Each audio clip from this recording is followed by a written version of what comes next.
सभी विभागों के मुख्य निगरानी पदाधिकारियों के साथ 30 सितंबर को बैठक हुई थी। उनको निर्देश दिए गए हैं। सभी विभागों में उनको जो कार्य करने हैं उसके बारे में उनको बताया गया है। उनका कार्य मूलतः इस प्रकार है कि सबसे पहला तो प्रयास होना चाहिए कि जितनी भी योजनाएं हैं उनमें पारदर्शिता रखी जाए, उनके गाइडलाइंस बिल्कुल क्लियर हों और जहां तक संभव हो तो जो बेनिफिशियरी है उसको सारी जानकारी बिल्कुल लगातार प्राप्त होती रहे। तो ये है ऐसी चीज जो कि प्रिवेंटिव, ये अगर आप करते हैं तो बाद में कुछ कदाचार की संभावना ही कम हो जाती है। जैसे मैं बहुत सारे उदाहरण दे सकता हूँ। जैसे अब बैंक खातों में अगर हम सीधे पैसे ट्रांसफर करने लगे तो पहले जहां पैसे के डिस्ट्रीब्यूशन में कुछ कदाचार की शिकायतें मिलती थी वो शिकायतें बंद हो गई।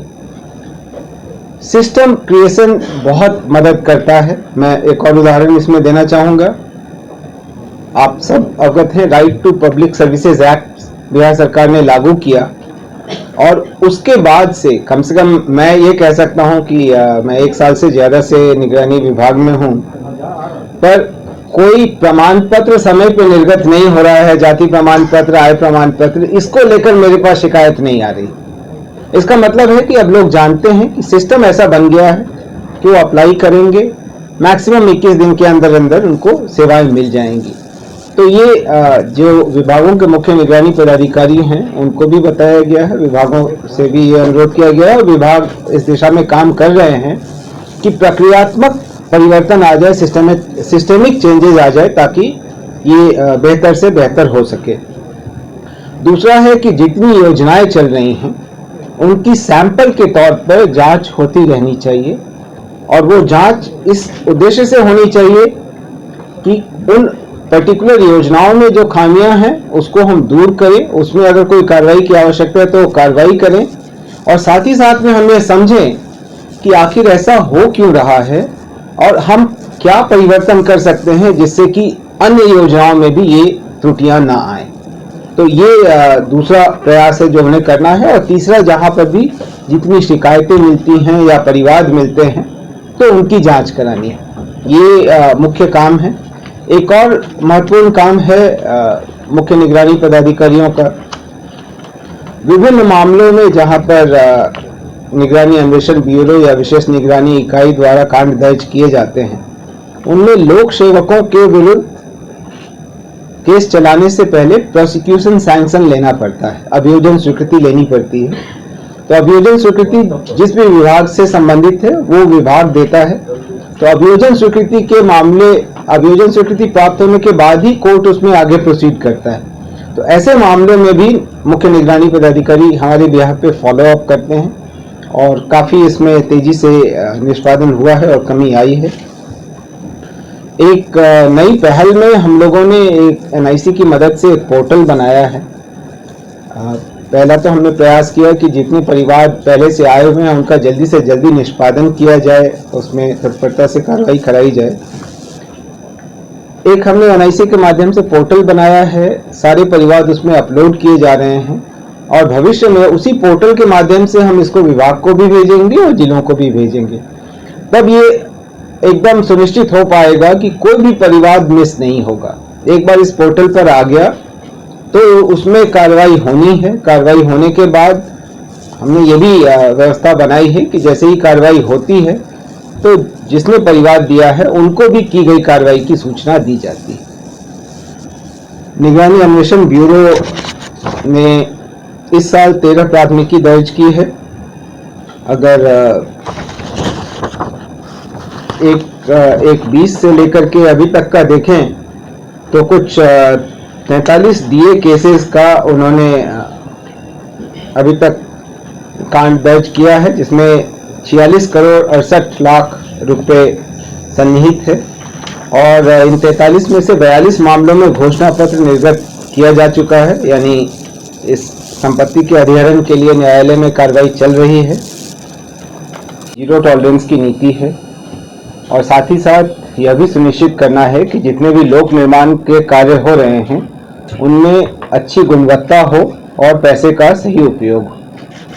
निगरानी अन्वेषण ब्यूरो के जो अनुषंगी कार्यालय हैं, निगरानी विभाग के जो अनुषंगी कार्यालय हैं, उनमें निगरानी अन्वेषण ब्यूरो है, जिसमें अभी श्री आलोक राज डीजी विजिलेंस हैं, जो अभी डीजीपी के भी प्रभार में हैं।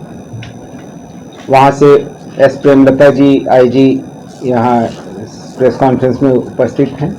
एक विशेष निगरानी इकाई गठित है, जिसमें श्री पंकज दराज जी एडीजी के रूप में पदस्थापित हैं। इनकी भी पूरी टीम है। एक तकनीकी परीक्षक कोषांग है, क्योंकि विभागों से संबंधित योजनाओं की जांच करने के लिए तकनीकी एक्सपर्टीज की आवश्यकता होती है। इसके अलावा हर विभाग में मुख्य निगरानी पदाधिकारी के तौर पर एक पदाधिकारी नामित हैं, जिनको अपने विभाग में निगरानी से संबंधित कार्यों के लिए नोडल रखा गया है। जिलों में भी हम लोगों ने जिला स्तरीय निगरानी कोषांग बनाया है और जिलों में उड़न दस्ता भी बनाए गए हैं। उड़न दस्ता में एक पुलिस उपाधीक्षक भी हैं, अपर समाहर्ता स्तर के, अपर जिला दंडाधिकारी के स्तर के पदाधिकारी हैं, और उनके स्तर पर भी लगातार जिलों में जांच होती रहती है।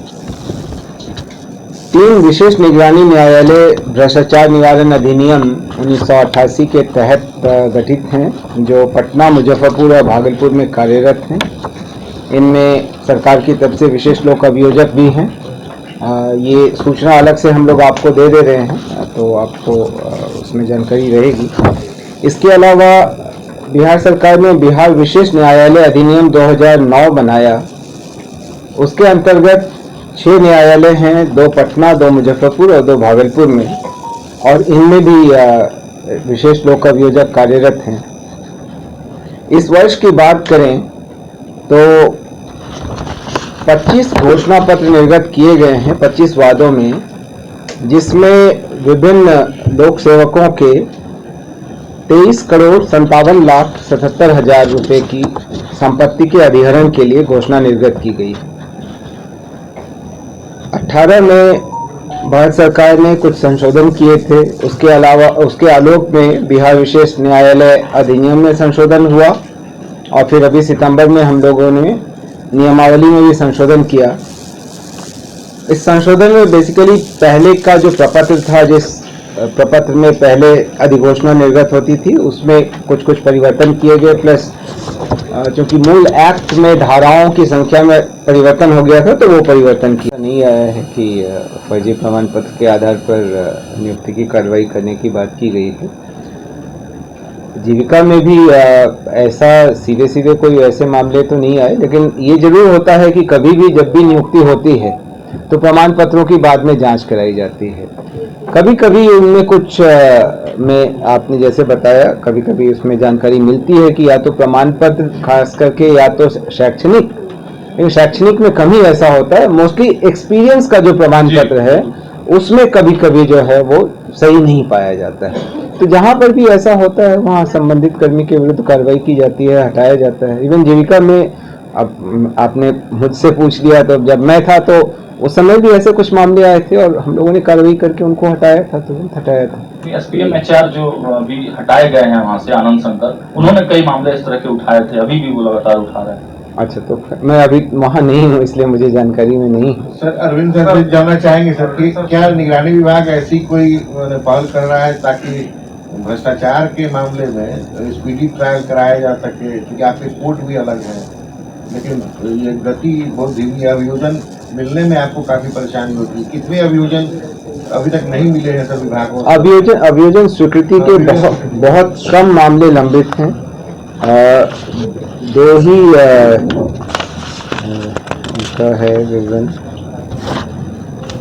वो क्या डिटेल है ना, कि गवाह और बाकी साक्ष्य समय पर उपलब्ध कराए जा सकें ताकि उनमें कार्रवाई हो। एक अन्य मामला आपको जानकारी है, जहां पे माननीय उच्च न्यायालय के आदेश के आलोक में जांच की जा रही थी शिक्षकों के शैक्षणिक प्रमाण पत्रों की, तो उसमें भी जांच की कार्रवाई लगभग समाप्त कर ली गई है, और 1563 कांड, क्योंकि उतने मामले 2768 अभियुक्त पाए गए, जिनके विरुद्ध 1563 कांड विभिन्न जिलों में दर्ज कराए गए हैं। जिलों के साथ भी हम लोग फॉलो अप कर रहे हैं।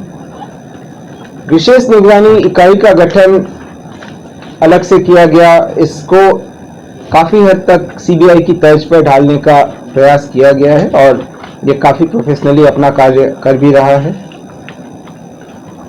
इन्होंने भी अभी तक वर्ष 2022 से लेकर के अभी तक कुल 9 प्राथमिकी ऐसा दर्ज किया है जहां रिश्वत लेते रंगे हाथों पकड़ा गया है। 24 में अभी तक 6 प्राथमिकी दर्ज की गई है और 12 कांडों में राज्यसात करने की कार्रवाई की जा रही है। तकनीकी परीक्षक कोषांग एक ऐसा कोषांग है जिसकी मदद की आवश्यकता आर्थिक अपराध इकाई को या विशेष निगरानी इकाई, निगरानी अन्वेषण ब्यूरो या किसी अन्य विंग को भी पड़ती रहती है। और उसमें कई बार होता है कि जहां पर भी आय से अधिक संपत्ति या इस तरीके का मामला है तो वहां पर जो संपत्ति है, खास करके अगर भवन इत्यादि हैं, तो उनके मूल्यांकन की बात होती है। तो तकनीकी परीक्षक कोषांग टेक्निकली उसको एग्जामिन करके मूल्यांकन करके उसको समर्पित करता है और फिर उसी के आधार पर जो कंसर्न इकाई है वो न्यायालय में अपना आरोप पत्र समर्पित करती है।